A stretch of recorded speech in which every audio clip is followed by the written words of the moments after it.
Okay. Yeah, Julie, you All right. stay put. Chat. All right. I'll stay here. And this one. No. Keep the live. Keep the live. We are good. I just changed the destinations. We're live on everything. Okay. Okay. I don't know. Neuro, stay put. So Well, I can see you guys. Yeah, and I can hear you guys. So yeah, and I see it. You guys are on here now. I just gotta. Yes. Okay. So you guys. You're there. Put. Yeah, and we are live on Substack's end as well. So, yep, live on Substack's end as well. So you guys can just Okay. Yeah, so we're good. All of us are here. All of us here on Substack. So just go on Substack and just click my little label on the live. Everyone's here. Everyone's here. Okay. And we're good on Twitch on my end. We're good on Substack. Okay, we're good. All right. Tig, there you are. Okay. So yes. So we all need Tig. There's Tig. Chat okay. all the time. Everybody go to Tig's. Yeah. All right, everybody. So we all need Tig. I will. Chat. Sorry. But I know who I'm calling for tech support now. For all. Yeah. Like, how do I do this on Substack? Yeah. I still can't. Okay. Oh, there's the chat. All right. I'm not gonna close that yet. I'm gonna. Well, we have Tamara Johnston. Everybody go there. If you're still in this chat, Joe. Everybody go. Welcome everyone. Hello, Tamara. Hello, Joe. Hello, Tamara Johnson. Hello, Joe. How come I can't hear? Before I close it out. So we're all over there where I just posted in the chat. I'm not a weird Sorry about angle. that, everybody. Wow. There we go. House, but yeah. Okay. Tamara like Sahara. Oh, I love that. Oh, Tamara. Cool. Thank you, Tamara, for correcting me. Thank you. I'm gonna end this one. Marisa. Okay, it looks like people are starting to come over from the other side because Tamara was over there. I saw that. Hello, Stacy. Okay, yep, she migrated over. All right. Woo! No, like I dare. Tech issues, and then sometimes we. Okay. Again, so Tamara like Sahara. No, like I dare ya. Like, my life Tamara, is a series of technical glitches every day, so not a big deal. Hello. Hello. We're going to wait a couple minutes and see who pops in the chat before we get started with tonight's show. Yeah. Right. Oh, it's going to be a good one. Julie, Tamara like a dare put your camera down just a little bit so we can see you. Camera. Oh, okay. Richard Hogan, hello. Yeah, I'm trying to figure out the best way to prop it up. Yeah, based on where I'm sitting. Yeah. Yeah, you're just like this tiny head on the horizon right now. Oh, is that better? Or is that a okay? little bit more That's a lot down? better. Yep, that's better. Oh, okay. Just so we can see your Then you get face. the boob shot. Yeah. You gotta get the I'm gonna have to sit. We do it too much. That's gonna get my chest, and it's not all that exciting. So Yeah, you have to get that bust shot. You gotta get that bust shot. There you go. Blonde it if you got it, right? All right, there you go. All right. So I think we've got. We have 8. I think we have enough to get started. Yeah. So Tig, do you want to do the disclaimer first? Well, yes, the disclaimer should go first. Absolutely. All right, I guess that's my cue.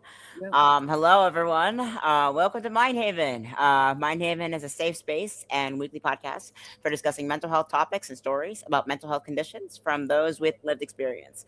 We are not mental health professionals. If you are in crisis, please do not DM any hosts or participants. Instead, see the sources and links for support and resources below. And with that being said, let's get to it. Our special guest today, Julie. Yep, Julie Robuck. Hello. All right. All right. All right. Well, introduce yourself a everyone, little bit? welcome in. We want to give a warm welcome to Julie. Tonight's topic is about surviving a cult, and Julie has lots to say about that.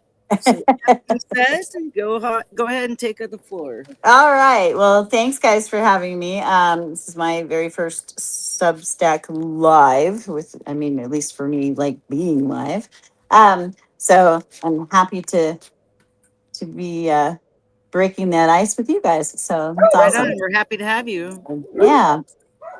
So, I think, as I was thinking about this conversation and the things that we would be talking about and everything, I was like, some people think of cults as, I mean, me growing up, cults were like the Jim Jones and the Kool-Aid and the Waco and the Heaven's Gate and all, those kinds of things. Don't think about it as much in, certain religious settings as as it kind of does become. But as a person who lived in this particular religion, which is being a Jehovah's Witness, when my parents were involved in it their entire life, and I was only involved until I didn't live there anymore and could not have to be involved. So, but that's kind of what we're going to be chatting about a little bit. I think the big thing about any kind of a cult and the biggest impact it has in your world is it really does sort of mold your entire worldview, and in such a skewed way. You have to really think about that, especially as you are deconstructing from a lot of those kinds of things, and that is quite a process once you get through there. um do you want me to kind of go, as we're talking, just a little bit about the religion and kind of what, sort of the earlier kinds of things, and then kind of talk about how I sort of broke from that? Is that sort of your thought process? Is this about what you'd Yeah, like to yeah, chat yeah. with? Okay, cool. Yeah. Sure, yeah. If So it's we're gonna okay, do the clip, right? Well, yeah. yeah. Let's play Yeah, that. the clip. So cult survivor and expert Daniela Messianic Young, also known as Knitting Cult 80, twice published author with Uncultured and Culting of America, a survivor born into the Children of God cult, later earned a degree in organizational psychology. There's a short video of hers where she talks about 10 criteria for something to qualify as a cult. And now I have to go and find that link because I have found the chats with our tech support from our live snare. And let's see, how did I do this before? So I did it earlier. I stopped. I'm not sharing the screen yet. Anyway, I can take care of it if you need me to. Oh, huh? I can take care of it. I can. Oh, if you can do it faster, great. Yeah, I got it. Okay. All right. We're gonna show the little clip right here. Share screen. Chrome tab. No ad. Go away. There we go. You got to put it on stage. Yep. Before I consider it a cult. There it is. And the only one of us I know of with a degree in organizational psychology to become a cult expert. And the cult baby, one of us. I think I have a little bit of a different perspective on the spectrum of cults compared to some other experts. I think some other experts seem to try to make it like, yeah, sure, this is a cult, but it's less bad than this kind of cult. People have especially tried to say this to me because I wrote a book about growing up in the Children of God religious cult, the pedo cult, and then comparing it to going into the cult of the U.S. Army. And people will say to me, well, obviously, there's a big difference between the U.S. Army and the Children of God. And you know what? You're right. The U.S. Army has raped and murdered a lot more people than the Children of God. However, I think of it like this. There's a spectrum of group. There's not a different point at which you stop being a normal group and become a cult. There's a spectrum of group, and you're more culty or less culty by how many of these things your group has. Once you get to 10, you're here on the extreme level where we have cult, gang, and terrorist group, and probably army. And now, how extreme you're going to get is just a matter of time, money, and impunity. Groups like the United States military, the Mormons, and the Children of God, and Scientology have had much, much time, money, and impunity. Let's throw Alcoholics Anonymous in there as well, which is why they have gotten so extreme. I'm Daniela, scholar of cults, extreme groups, and extremely bad leadership. I wrote a book called Uncultured about growing up in these cults. You can get signed copies of critically acclaimed book on that shop, or you can listen to it on Spotify Premium right now. Thanks for the plug. Sorry, Yeah. coming back to talk about the second part of the question, is it objective or subjective, right? What we call a cult is always going to be subjective. We're always going to argue about the definition, and the word has become heavily loaded. I think when we need to ask what cult actually means, we need to go back before the definition and say, how are we using this? When we say the cult of Rocky Horror Picture Show or the cult of Dionysus, god of wine, right? We are just saying back to the throwback, a special interest or obsession, nothing pejorative. When we say someone's in a cult, we are trying to say that person has come under coercive control. And that's what it means. I think that while it is very, very subjective, I don't think anyone sits around after a good, non-coercive, non-exploitative group experience and thinks, was I in a cult? Even good cult. When we have a good group experience, good cult doesn't come up. That only comes up when people are trying to say, but can I unhealthily manipulate people and hack personality and get an unhealthy amount of dedication to my cause, but for the good guys? And there's this really good song by Candy Carpenter who does deconstruction music, and it's called Like in a Vampire Novel. And she says, make me a vampire. I promise I'll only eat the bad guys. And that's what I hear whenever I hear people asking me if you could have a good cult. Who made you the decider of what's good? Who made you the god that can go choose to manipulate people? But your cause is the good one. All right. Thank you, Tig. All right. It also I know is a- some people really get upset when she talks about AA being a cult. Yeah. And, you don't have to agree with her. Yeah. No, she Yeah. probably has more authority being a survivor and an expert on it, a credentialed expert. But you don't have to agree to her. Yeah, but even though it's the way that word is used oftentimes. Like, I mean, caffeine is technically a drug, but we don't when you think the word drug, you think of something like cocaine, heroin, etc. right, You don't right. think of caffeine, even though it is a drug, but And sugar. common. You don't think of it that way. People think of the word cult like, oh God, human sacrifices and whatnot.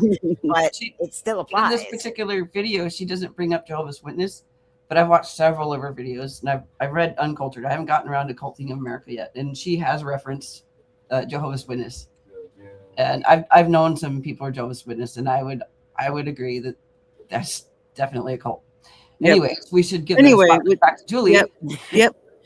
With that being said, let's put the floor with Julie. Julie, I think Julie might be frozen again. Did you freeze again? Uh-oh. Oh God. Okay, so I'll message her, and Yeah.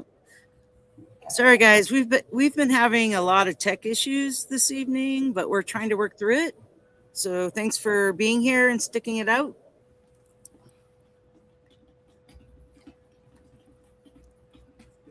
Julie, come back. Oh my God. I just messaged her again. Yeah, that's unfortunate. Yeah. We were having a really good pre-show conversation with Julie. Yes.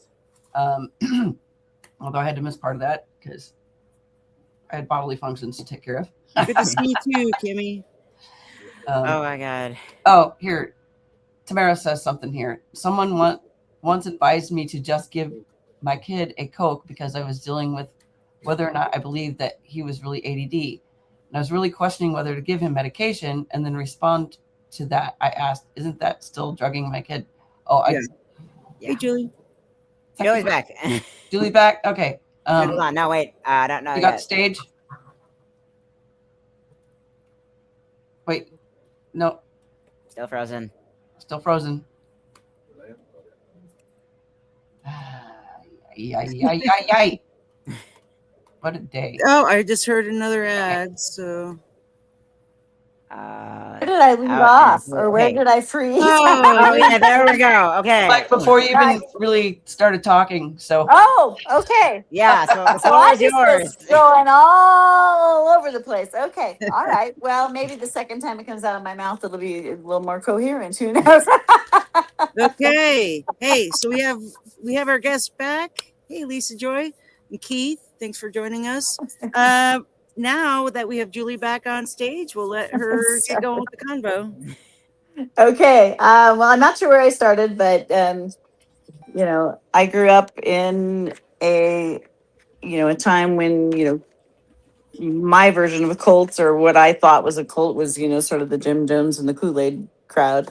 And certainly there's a lot of different things that are a little more subtle in their control, and then in some ways they're not so subtle. I was raised as a Jehovah's Witness, and that um, in my period of time being there, and then watching my parents live it for the rest of their lives before they recently just passed, it's very much in my mind a cult-ish behavior.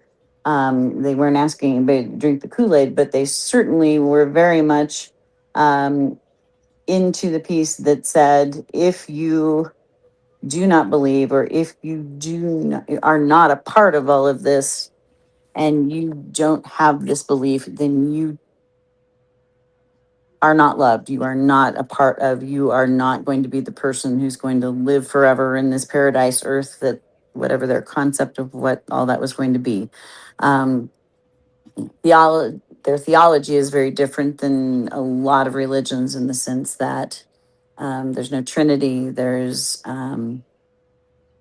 They believe that there's only 144,000 that would go to heaven, and then everybody else would be here on earth. And then at some point, there's going to be a destruction of all the wicked, inherent, terrible, awful things that happen if you're not a Jehovah's Witness. And then people who are already dead can come back and decide whether or not they want to become, a person that would want to live this way, in this paradise earth, and do their thing. So it always was very confusing to me, because I was like, okay, so if somebody's not dead and they're not a witness, but they're a nice person, they're toast. But then, like, the murderer that's dead can come back and have a choice. So it never made a whole lot of sense to me. But that's also probably what saved me, is because I have one of these very logical brains that, you know, not a lot of, like, there's just a lot of weird stuff in there. Um, so, which I think probably helped me, down the road. So, but I think, one of the biggest things that cult behavior does is it really changes, especially if you grow up in it. And, I was very young when my parents became Jehovah's Witnesses, and it completely skews your entire worldview, and you see things through these lenses, and it's not really an accurate worldview. And I mean, we all have our own worldview because of our experiences. So all of us have a little bit of difference in those things. But, there are some things that are pretty black and white that are maybe not necessarily, or most assuredly aren't really talked about or a part of when you are involved in this kind of a situation. Everybody else is sort of demonized. You have these people that are demonized, and you are kind of taught to be extremely judgmental and closed-minded, and you can't think outside of their little box, because that's not allowed. There's no critical thinking skills that are ever allowed. If you have I mean, there was a phrase that was constantly drilled into my brain: bad associations spoil useful habits. It's like their mantra. I mean, it is that whole thing. If you are doing something that is not part of their little circle, it is going to spoil anything that you have going for you. That was an interesting one. Bad associations spoil useful habits. Like the word useful in there. Yeah, the useful part is kind of interesting, because it's like, well, what is useful about these habits? And the useful part is continued control, really, if you analyze it. I mean, you think about that later on. I never thought about it that, as a kid, it was like, okay, Useful. Well, like Yeah. it's honestly a very medieval mindset in a way. It's this acknowledgement that the world is crap. It's never going to get better, and it's going to all be destroyed one day. And the whole going to heaven is the only thing to look forward to.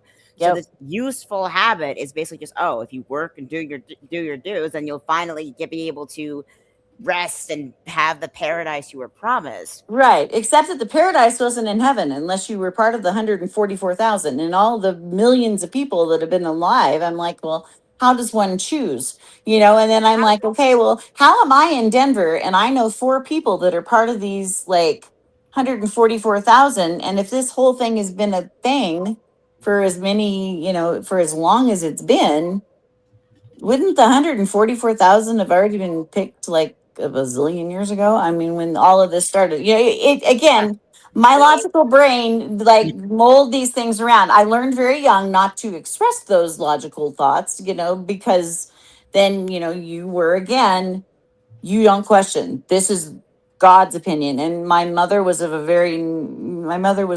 narcissist. She and Trump would have gotten along beautifully. Very, very like my opinions are God's opinions. And I don't know how many times I heard that as a growing up. And very pious and very hoity toity and thought that, she did nothing wrong. And which is unfortunate because, there were a lot of things that she could have done better. Yeah. She was a very angry person, and she had some good reasons to be angry. I mean, she had a lot of physical health issues, and so it made her cranky and it made her. I mean, she had had a lot of stuff happen to her as a child. Physically, she had when she was 7, her back was broken by a merry-go-round. A thing came down and broke her back. One of the bars from and she was only 7. No, you may not, Cody.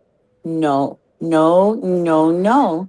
He's giving me the grandma, I need your attention moment here. There's a Cody. Yeah, Oh Cody. no, no, Papa. Oh, you Very bring it. Joy Silly. Yes. Okay. Oh I'm my just gonna god. grab a treat. I'm not leaving. I'm just grabbing a treat so that he will be Oh, you're good. Oh, look at Yeah, the we got puppy. it. It's a puppy. so, but Oh. so you're gonna go sideways for just a moment. There we go. Okay. So yeah, just had to like get it back on track. Okay. Anyway, so yeah, you lost my train of thought. There you go. Go sit down. That's it. No more. Um, so all right, There we go. there we go. Sorry, I know. See my armpit and all the things. That's all. Nothing like live, right? Live is Yeah, better. we're Yeah, live. absolutely. So, We're all human. We do what we do. that's Right? right. We do That's what we right. do. I like that Yes, that live streams are just more they on are. I think that's feel what makes them fun. the network.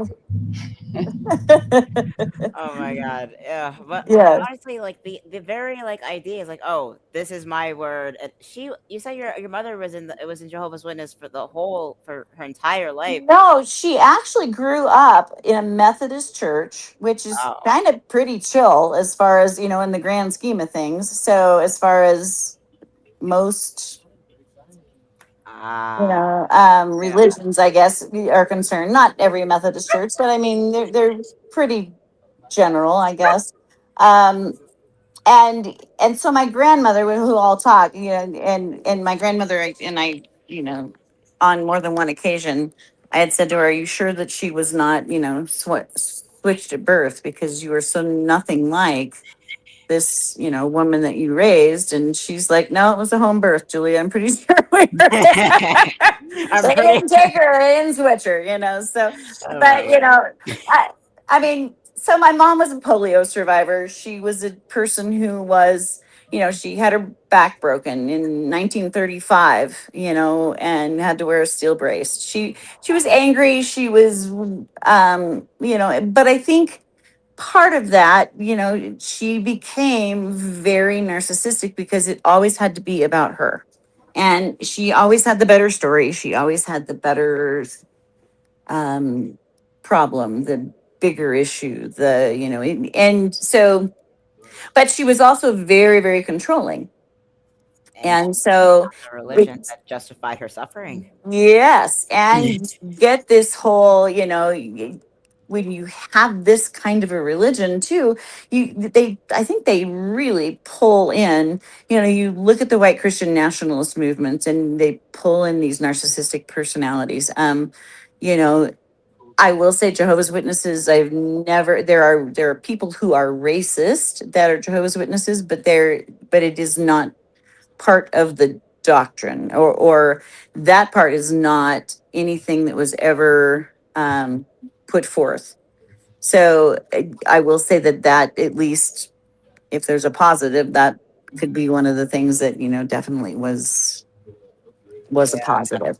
Yeah. uh And there is a lot of intersectionality with the racism, and then you have the racial element justified by the 100,000 or so people that are chosen. well, right, there is that. And and it was like, well, what do you do to become 144,000? And then it was like, it's just a calling. And I'm like, okay. It never made a lot of sense to me, but I didn't, at the point that I cared enough to question it, I didn't care. That I was old enough to really like try to understand, because up to a certain point, they're just told this is what you're supposed to believe, period, and stop.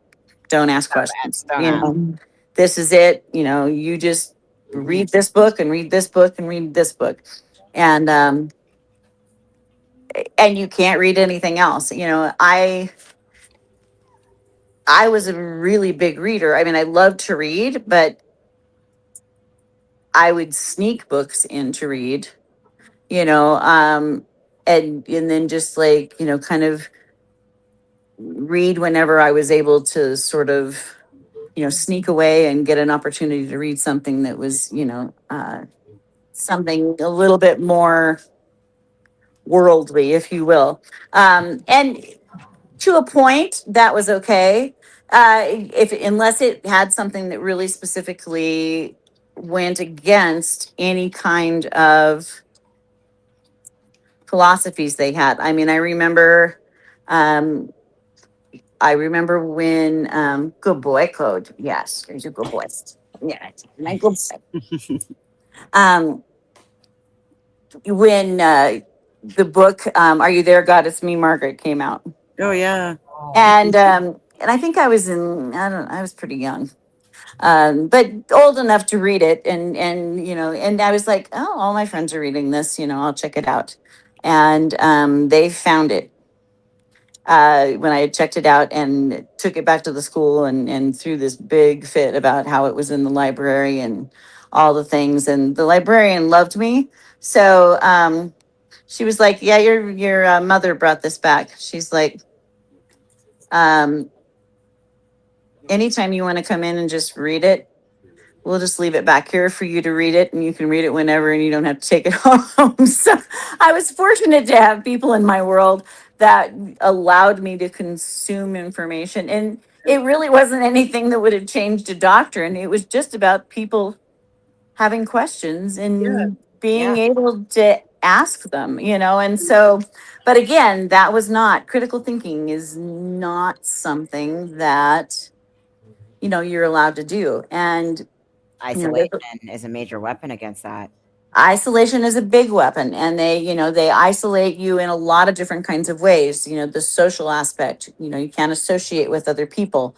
Thankfully, I did have people that I knew and that were either neighbors that had been neighbors for years, that I knew growing up from young age, people that I made friends with at school that I was able to actually have like intelligent conversations with throughout the years, about various things. But when you don't do birthdays and you don't do holidays and you don't do scheduled school events, and you're not allowed to do sports, and you're not allowed to do anything that's outside curricular, the fact that I was fortunate enough to be able to do anything musical was very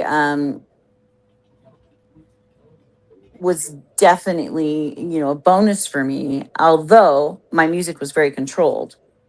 So, but when I was out, I could listen and do other things, but I could never listen to anything other than what my father put on the station, and that was it. And you didn't have, he actually broke the radio so that you couldn't turn it to another station and like listen for other things. You know, it was a very controlled atmosphere. So, and you only had as, you know, certain things that you could watch on TV, and cartoons were not allowed. And that was my own, that was my parents being a little over the top, because I, there were other people that I knew that were witnesses that would, you know, watch cartoons. So, It's yeah, open. so. It's. I mean, I'm seeing that the Jehovah's Witness is so like limited in terms of like its hard lines that the only thing it really has Mhm. going for it to sustain itself is the isolation, and even then, that's on like a sliding spectrum, honestly. It is, and it, you know, there are people who are less indoctrinated, and there are people who are hardcore. You know, it's kind of like MAGA. If you think about, you know, those combinations, it's like you've got the hardcore MAGA people, and then you've got the people that are like, yeah, I voted for him, but now I'm not so happy about it, or whatever. You know, there's different levels of Flavors, this. Yeah. You flavors. know, yeah, the different flavors of all of that, you know, Oh, but there flavors. are very big things, you know, no military, no law enforcement. You couldn't be a part of any of that. There was no, you know, during the Pledge of Allegiance, you know, I stood, you were told to stand out of respect, but you would not Not recite the pledge. You couldn't sing. And of course, I mean, I've sang the national anthem so many times now. But boy, I mean, that would have been that's a big no-no. So, you know, there's so many things that they controlled, that it really was, it was just kind of a rough, you know, I mean, that part was hard. Um, it, and it was really interesting how it affected some of my friends too. I mean, even just with the recent, with my parents passing away and having the recent memorial services and things that were related to this, you know, a couple of my lifelong friends who were not witnesses, you know, were like, we always felt so horrible that you just could never be part of anything, you know. And it's like, well, you know, we're still friends, so obviously we survived that, so you know, we're okay. But you know, they have a lot of medical things. Higher education was highly discouraged. You know, I think it's a big parallel to MAGA as well. You know, yeah. you Dumb them down. the more, yeah, the more uneducated you are, the more you're gonna do that. You know, the world is ending, so why do you need to, you know, why do you need to know anything? And you know, you finish the required education that you have to do for, you know, the state or wherever you live, and then you just go out and become a pioneer, and you go door to door every day for hours and hours and hours and hours and hours, you know, Mhm. and just tell everybody about all this good news, you know. So that was sort of the Uh-oh, Oh, we lost her again. Oh my goodness. froze again. Dang it. I think she probably knows the routine by now. Yeah. Oh Yeah. Sorry, Uh, chat. We're having tech issues. let's see my what god! But people this have been this saying. guy's a this guy's a lively one today. This is a Yeah. lively chat we got today. Hello. Yeah.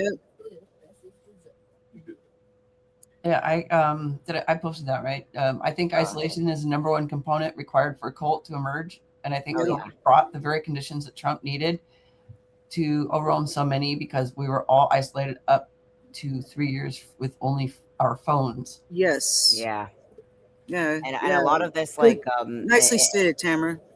yeah, and Or a lot of Tamara. this caused yeah. that too. Who said it earlier? Honestly, I think it was like Lisa Joy. It was oh wait, where's Julie come back? Okay, it says Lisa Joy said something earlier. Is She's It back. allows you to accept suffering. When there's a certain level of phrasing that the indoctrination forces you to accept suffering. Hey, Julie, welcome back. yeah, no, you know, and I like that. Yeah, I mean, that's definitely it. You know, and of course, you know, there was a big thing about um, it would border on child abuse, I think, in definitely some areas of things. And again, that was depending on who you were in this. I mean, there's some people that were very much not, but, accepting of that. But there were people that, took the whole spare the rod, spoil the child thing pretty serious, pretty literally, in the religion. And, so you Nope. had that, the whole LGBTQ piece, huge issue that, um, certainly any premarital sex. I mean, kids would get, they'd get married at 16 because they wanted to have sex. They didn't care whether they loved the person or that they were mature enough to do this. They just, and it's, oh, go ahead and get married. Oh, have babies, do all the things, but how are we supposed to support these babies? And boy, that sounds like a whole lot of parallel that's happening right now as well. For sure. We've got, a lot of that happening. So, but then, of course, if you did, you know, screw up somewhere along the line, if you were a rebellious teenager, then, your father couldn't be an elder, or he'd have to step down to just being something less than that. Or maybe he'd have to even step down from the ministerial servant to just, just being, you know, a person in the church, and so there was that whole hierarchy, but it was all misogynistic hierarchy too, because Yeah. there are no women leaders anywhere. Even now, nothing. I mean, it's just not a thing. It is very much men run, men dominated. Um, Serves absolutely no one. yeah, Yeah. yeah. And if you screwed up, you also were publicly reproved. If Mm. you had not been baptized, you were publicly reproved. So, you would have to sit there, and then they would have this hour-long talk about this horrible thing that you did. And then they would tell everybody not to talk to you and not to, communicate or have any kind of relationship with you while you had to sit there, So there was that piece. And then, of course, if you had been baptized, which they did at least encourage, they encouraged people to be baptized later on in their, not as babies, but as, older, but I mean, some people were baptized at 7, 8 years old, and some people not until they were older. I got baptized so that I could be in my best friend's wedding, or my friend's wedding, because I was not allowed to be in her wedding until I was baptized. And Oh my. so that was the whole reason I got baptized, because they, she wanted me to be in her wedding. I mean, it was the friend that I had there, and interestingly enough, I couldn't tell you where she is right now. So, The ultimatum just, is mind boggling, you know? oh yeah, oh, so many ultimatums, and Yeah. the shunning piece is so it's ugly. Yeah. Yeah. It feels. I mean, here you are, someone who has been told that you are not worthy, and there's always the fear anyway. That's that whole, have this fear of God, and all of this horrible things, because he will take your life away, and boom, and you're not going to be able to do this, and you're not part of this. And then you make a mistake of any substance, and then you are shunned and treated poorly and talked about, and but you're still drug, if you're underage, or you have chosen to stay in the religion, you're drugged back into that Yeah. three plus days a week, to be able to have to sit through all of this, and to go through it, and to be continued to be shunned and not treated well, and not, and it is, it's humiliating, Mm-hmm. and and quite abusive. I mean, it is a very emotionally abusive piece of control.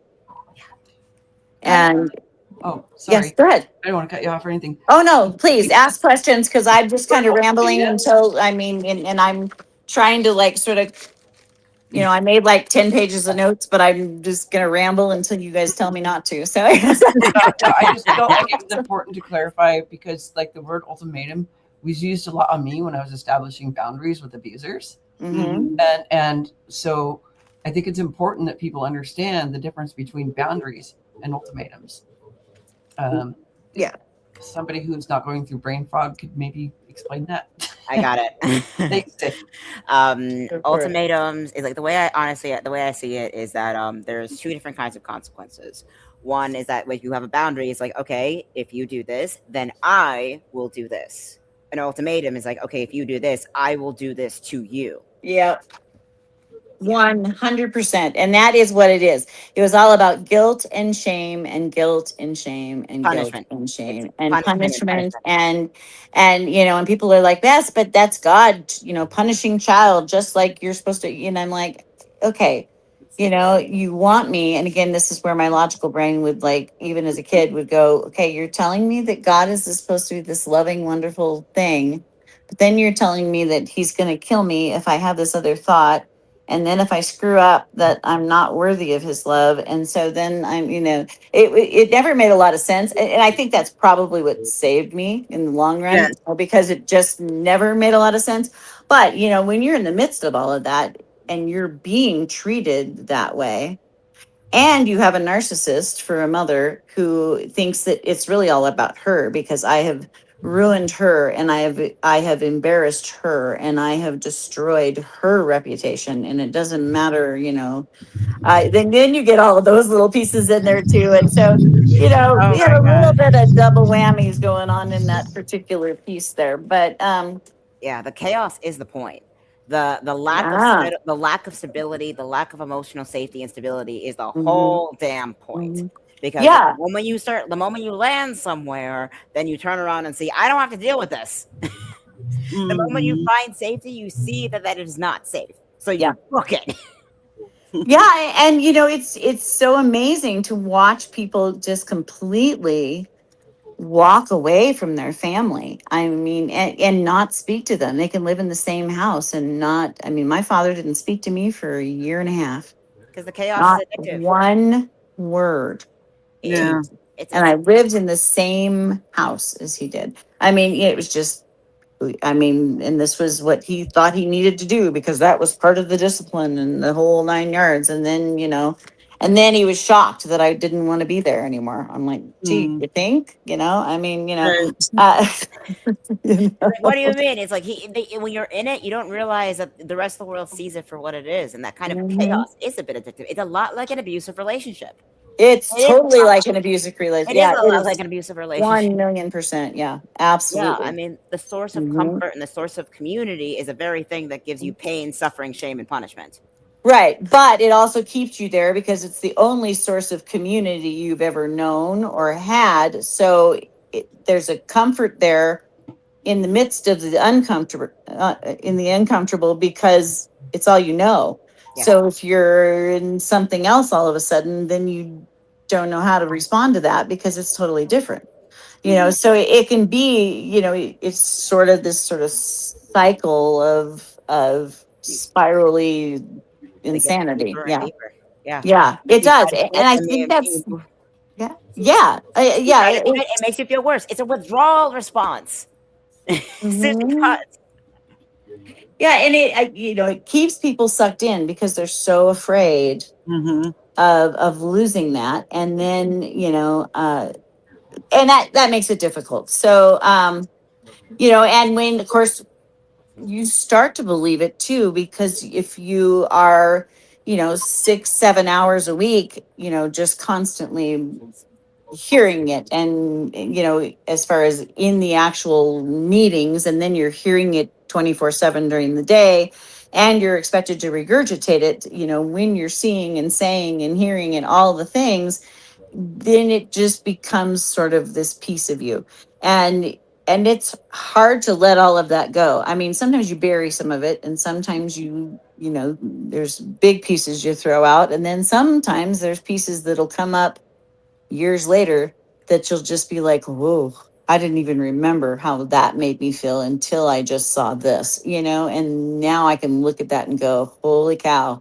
there's so much of these extra connections there, or these little connections that you make with this kind of abuse. And so, you know, I, I again, I think, and people don't want to lose everything and everybody they've known.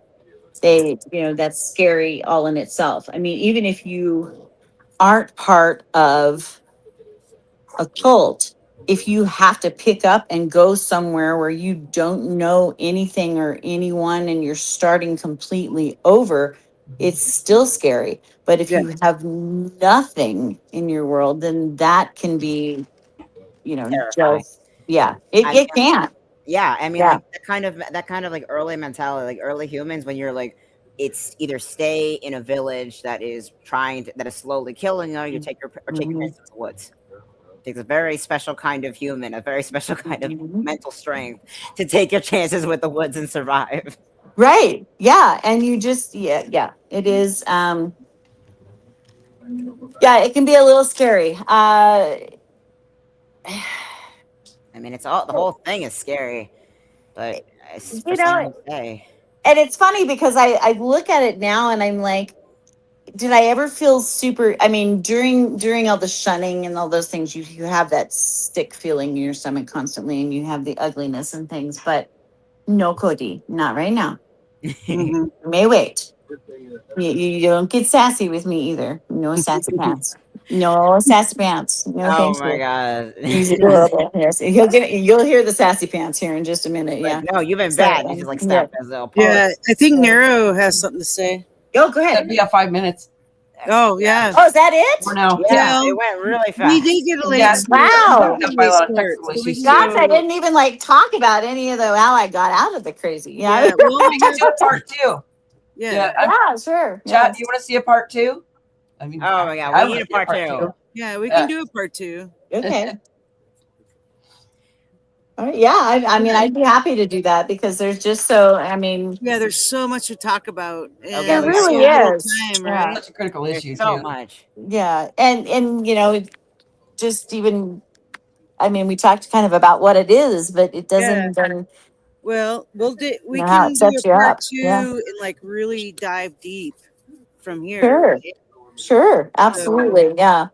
Because I want to learn. Yeah. I mean, I still have 9 more pages of things to talk about here. I mean, yes, And I want I to learn think more I'm and more kidding. about I the mean, I stories have of a the lot. Yeah, children. because just how it affected the way I thought about relationships going sure. forwards, and Yeah, and how it made me a different teacher, and how it made me just a different person in general. I mean, and the things that brought me out of that and made a huge change. And so that's a whole other. a whole nother segment, right? I guess so. Yeah. Oh So, my god.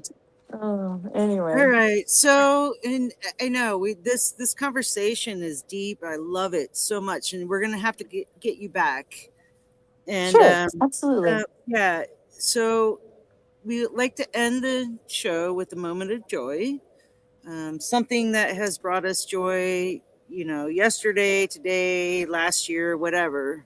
Something that brings you joy. So go ahead, Julie. Well, I mean, even though the reason I am here is not as joyous, there was a dear man that I knew, and but both of my girls worked for, and worked with in Grand Junction, Colorado, who in theater. Um, Passed away just recently, and so they went to his funeral, and so I have the joy of being able to have my sassy pants puppy here, who is, so I get great joy of being around Cody, even though you're sassy pants, huh? Yeah. Weekend at grandma's. Yes, weekend at grandma's. Well, I'm actually at his house. It's a lot easier to take care of him, and plus, I have kitties, so and the kitties are just like not super excited about Cody's exuberance. I mean, he would never hurt them, but he does want to play, and they don't understand, that when he's throwing balls and things under the bed, and barking at them, that's his way of trying to get them to play with him. So You're not exactly sure how this is going. exactly completely clear about the whole like you know, How does with one that say? connect. Yeah, yeah. They're like, okay. Well, and I mean, they had come from sort of a scary situation, so their thought process of dogs is not as loving as Cody being the I want to play with everybody and I'll just roll over and just throw the ball and I'll bring the ball to you and you should just nudge it back to me and everything will be fine. Yes, I know you need attention. Look, say hi. Yes, there you go. So, Those are really the best. they Oh are. my god. Healers are and he's such a sweetheart. I love healers in general, but he's a good boy. I'll have to have Yes. my dogs with me next time you're on. Yeah, Yeah. absolutely. Yeah. Yeah. I'd love to I see have 3, so all like the we're animals. gonna Yeah. gather them out. Oh my god. Okay, who's next for the moment of joy? Who's next? How about you, Tig? All right, I guess I'll take one out. Moment of joy, moment of joy, something that made me happy. Oh, honestly, the last few days have been kind of tough. I've been having a lot of flashbacks with the whole Jason R. Day fiasco, bringing a lot of past memories. Um, but something that really just brought back a little bit of a sunshine after the constant amount of rain and thunder we've gotten over here in New York. Just been going through Substack and seeing a lot of people's posts. Just like every now and then, the algorithm just either reads your mind or something. I have no idea what it is, but every now and then it shows you a little poem. And that gives you a little bit of spark, or a post that gives you a little bit of spark, or a video that brings some joy. And I honestly have to thank some people, some of my subscribers and contacts over here in chat. Kimmy Wynn, Natasha K, Neuro as well. Everyone, you guys, thank you so much for the work that you guys do, because we have a lot of people in chat that are also on Substack and also creators, and we all really try hard to support each other. And that's honestly what it's all about. Oh yeah. Also, that I got 150 subscribers on LinkedIn as of like 2 hours ago, so that's something too. Awesome. All right, Nero. So I want to talk about having awesome neighbors, right? Yeah. The not joyful part just about this grabbed mine. is that my uncle died, and I have to go out of state for the memorial. And I have my dogs. My neighbors are going to take care of my dogs for me while I'm gone. Yeah. And he's on here twice. But anyways, and these neighbors, they're like always like community oriented, and like Ken especially. I spend most days of the week with them, at least a little bit of the time, and our dogs get along really well. And when I tell them, hey, let's go to Ken's or Ken and Barkley's, my dogs get all excited. They're like, yeah, let's go right now. But I mean, even Oh, there's you puppies. often, Oh, they're like they'll step in and help out, and it's a big baby. I just feel really lucky to have a lot of good neighbors, Yeah. even though our HOA management company sucks. I have one of those too. I get it. Yeah. Yeah. Well, I do have to say, Nero, that you pretty much stole my piece of joy. It's okay. No, to no, say no. peace. I want to give a big shout out to my neighbor Molly. Like it's been an honor to have her next door to us, and we share meals and good times and all of that. So that's my little carb of joy. Nice. Awesome. Very nice. Well, I hope I didn't ramble too much, guys. No, it was great. Okay, good. I just, I've never ever been accused of not being able to talk. That's never ever been a problem. So I like it. We like it when the guest talks more, because that's why we have guests. Yeah. Well, Julie, it has totally been an honor, and well, now I actually have a face and a voice and things to connect with you guys. I mean, I've seen you guys on before, but just being able to kind of connect and actually converse, is nice. Yeah. So Well, I'm pretty sure we're going to reach out for part 2, part 3, and maybe a part 4. So Yes. Yes. I'll try to all of read it. and digest it a little bit more. One by one, we're gonna get through every nine one of those notes. We're gonna get every single one of those pages out, no matter how many episodes it takes. We're doing it. See if maybe we can get some other survivors too. Yeah, God, we won't yeah. have as many little glitchy things too, because that did eat up a little bit of our time too. yeah, we did have some yeah, tech so, issues. Yeah, yeah. But it that happens happens. sometimes. All It right. happens. Thank you so much, Julie. Thank you so You much. bet. for Yes. Hey, Thanks Julie, for having me. yeah, stay put for a little bit. When we Oh, end the okay. stream, we're going to converse backstage. Okay, I want to sounds thank good. you, Matt, for being here. Thank you for being here so much. We Thank you appreciate everybody for you. coming. Yep. Um, Okay. and being patient with us and our very prolonged snag this time because I think it went more than 10 minutes. Yeah, Yeah. that's all right. But I appreciate all of you for coming and Julie for coming onto our show and Yep. Nero and Tig for being such great co-hosts. And Yeah. I want everybody to have a good night. Yes. Night, you too. everyone. Lots Yes. of joy. Oh, Yes. go see Love. Clinton Kushner. He just I opened can do comment like this. 2 minutes ago. All right, bye, Right. people. Ending Yes. stream. Ending stream. Okay. All right. Okay.